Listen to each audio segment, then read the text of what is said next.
দই নিয়ে চলে এসছে। না বাবা,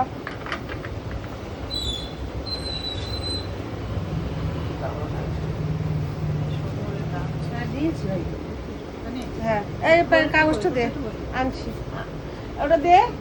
তা যাই হোক, আমাদের এখানকার দই খেতে তো খুব ভালোবাসে মাসিরা, আমার মারা, কিন্তু কালকে আনার কথা ছিল, কিন্তু ওই যে কালকে ঘুরতে চলে গেলাম, তারপর আর মাথা থেকে বেরিয়েই গেছে। তা যাই হোক, পরের বার মারা আসলে মাদের আবার খাওয়ানো হবে। তা এই দইটা আমরাও খুব ভালোবাসি, আর তার সাথে আমার মামার বাড়ির সবাই খুব খেতে ভালোবাসে। সেই জন্য মাসি সমু যখনই আসে হ্যাঁ, এই দইটা খাওয়াতেই লাগে। আইসক্রিম তো আমরা আমাদের ওখানে খাই, কিন্তু এই দইটা আমরা ওখানে পাই না। কিন্তু নবদ্বীপের দই এত ভালো খেতে, মানে সবাই নবদ্বীপের দই পছন্দ করে, একমাত্র মাসিরাই নবদ্বীপের দই পছন্দ করে না, তাই না বলো?